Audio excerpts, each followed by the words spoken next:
So yun, what's up mga Repa Pips? Bali, ang tutorial natin ngayon is kung paano tayo gumawa ng titanium effect. So bali, magdi-DIY lang tayo ng titanium effect. Alam nyo ba yung hindi ko sabihin na titanium effect? Yun yung mga itsalaya na nakikita nyo sa kadalasan sa mga muffler, mga Repa Pips. So ituturo ko sa inyo kung paano tayo mag-DIY ng ganong klase ng design. Bali, ang unang ginawa ko dito is nag-base coat muna ako ng metallic silver, mga Repaps, o yung metallic core silver. So mas maganda kung high course yung gagamitin natin na metallic silver.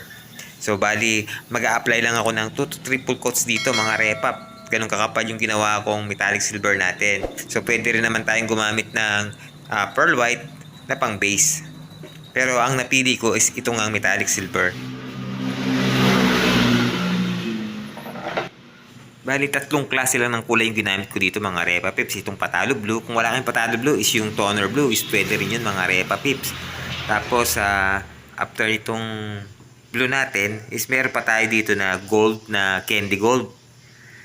So, transparent na gold to, mga Repa Pips. At saka itong candy red.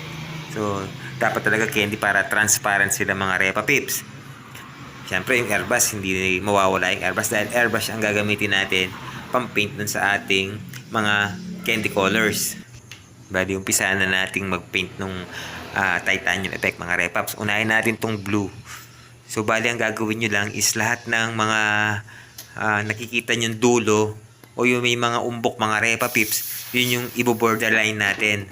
So, guguhitan lang natin ng kulay blue, mga Repaps. Make sure na mas solid natin yung kulay na ilalagay natin na blue.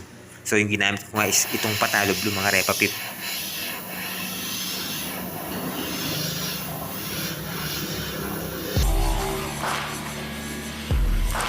Yun nga pala yung ginamit natin pintura dito, mga Repa Pips, is yung mga urethane paint. Bali, pinaka-ratio nito is 1:2. So 1 parts ng kanyang base na kulay. Yung mga candy colors na yan, mga Repa Pips, is tinagyan ko kung gaano karami yan, is 2 times ganun karami yung kanyang thinner. So 1:2, mga Repa Pip.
Bali, pagkatapos natin maguhitan yan, mga Repa Pips, ang susunod naman natin is itong kulay red toner.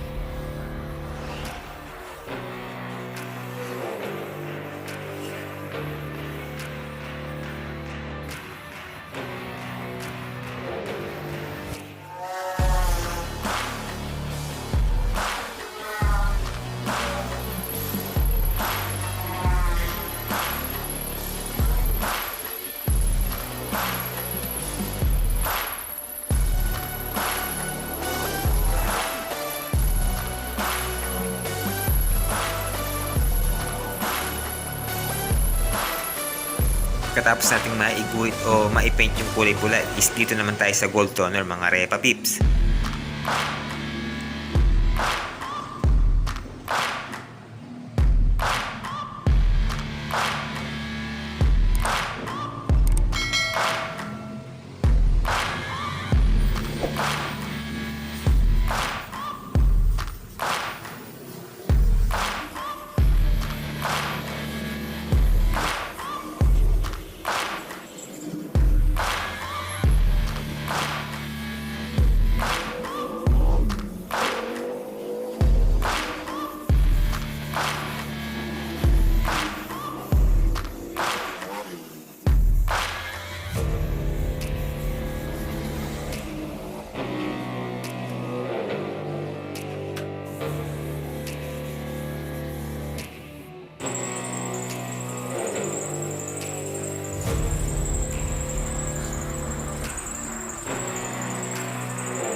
So ayan mga Repa Pips, ito na yung pinaka-finished product natin. So bali hindi pa pala ito tapos.